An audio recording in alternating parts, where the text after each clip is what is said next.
going to go into Venezuela and try and get rid of Chavez. And the first two they've accomplished. Chavez they didn't accomplish. And said you're going to see guys going into caves looking for looking for people that they're never going to find. You know, he was laughing about the fact that you have this war on terror. There's no real enemy. He's talking about how by having this war on terror, you can never win it because so it's an eternal war, and so you can always keep taking people's liberties away. And I said, how are you going to convince people that this war is real? He said, but the media can convince everybody it's real. I mean, you know, it's just that you keep talking about things, you keep saying it over and over and over again, and eventually people believe it. You know, you created the Federal Reserve in 1913 through lies. You create 9/11, which is another lie. Through 9/11, you're fighting a war on terror, and now all of a sudden you go into Iraq, which was another lie, and now they're going to do Iran. You know, and it's all one thing leading to another, leading to another, leading to another. Now, I would say that, what are you doing this for? What's the point of this thing? You have all the money in the world you ever want. You have all the power. I said, you know, you're hurting people. It's not a good thing. And he would say, what do you care about the people for? Take care of yourself and you take care of your family. And then I said to him, what are the ultimate goals here? He said, the ultimate goal is to get everybody in this world chipped with the RFID chip, and have all money be on those chips and everything on those chips. And if anybody wants to protest what we do or violate what we want, we just turn off their chip.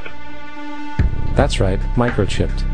In 2005, Congress, under the pretense of immigration control and the so-called war on terrorism, passed the Real ID Act, under which it is projected by May 2008, you will be required to carry around a federal identification card, which includes on it a scannable barcode with your personal information. However, this barcode is only an intermediary step before the card is equipped with a Verichip RFID tracking module, which will use radio frequencies to track your every move on the planet. If this sounds foreign to you, please note that the RFID tracking chip is already in all new American passports. And the final step is the implanted chip, which many people have already been manipulated into accepting under different pretenses. We have a Florida family who are really pioneers in a brave new world. They have volunteered to be the first ever to have microchip identification devices implanted into their body. After 9/11, I was really concerned with the security of my family. I wouldn't mind having something planted permanently in my arm that would identify me. In the end, everybody will be locked into a monitored control grid where every single action you perform is documented. And if you get out of line, they can just turn off your chip, for at that point in time, every single aspect of society will revolve around interactions with the chips. This is the picture that is painted for the future if you open your eyes to see it. A centralized one-world economy where everyone's moves and everyone's transactions are tracked and monitored, all rights removed. The most incredible aspect of all. These totalitarian elements will not be forced upon the people. The people will demand them. For the social manipulation of society through the generation of fear and division has completely detached humans from their sense of power and reality. A process which has been going on for centuries, if not millennia. Religion, patriotism, race, wealth, class, and every other form of arbitrary, separatist identification and thus conceit has served to create a controlled population, utterly malleable in the hands of the few. Divide and conquer is the motto, and as long as people continue to see themselves as separate from everything else, they lend themselves to being completely enslaved. The men behind the curtain know this, and they also know that if people ever realize the truth of their relationship to nature and the truth of their personal power, the entire manufactured zeitgeist they prey upon will collapse like a house of cards.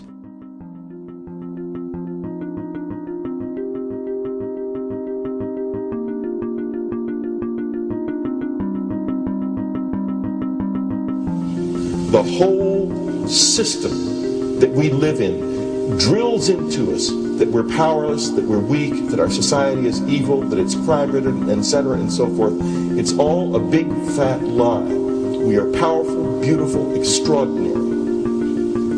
There is no reason why we cannot understand who we truly are, where we are going. There is no reason why the average individual cannot be fully empowered. We are incredibly powerful beings.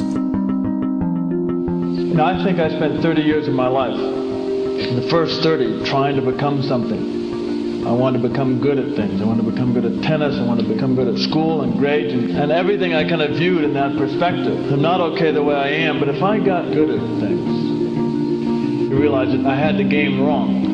The game was to find out what I already was. Find out what I already was.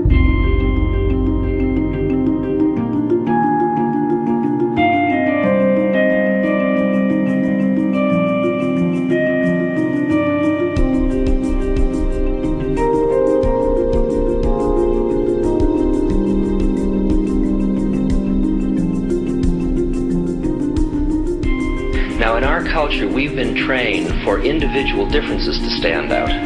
So you look at each person, immediately it is brighter, dumber, older, younger, richer, poorer, and we make all these dimensional distinctions, put them in categories and treat them that way. And we get so that we only see others as separate from ourselves in the ways in which they're separate. And one of the dramatic characteristics of experience is being with another person and suddenly seeing the ways in which they are like you, not different from you, and experiencing the fact that that which is essence in you and which is essence in me is indeed one.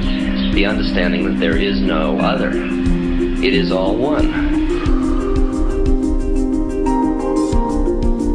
And I wasn't born Richard Albert, I was just born as a human being, and then I learned this whole business of who I am and whether I'm good or bad or achieving or not. All that's learned along the way.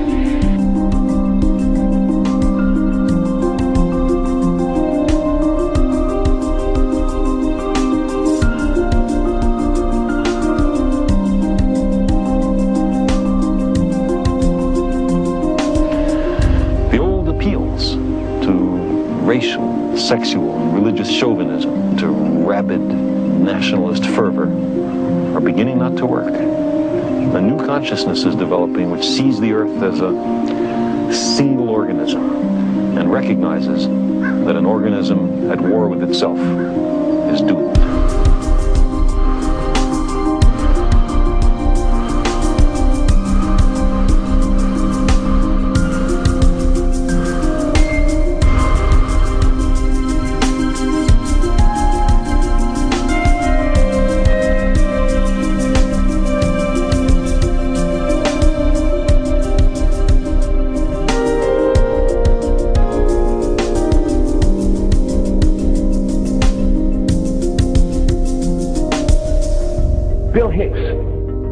Finish his shows with this.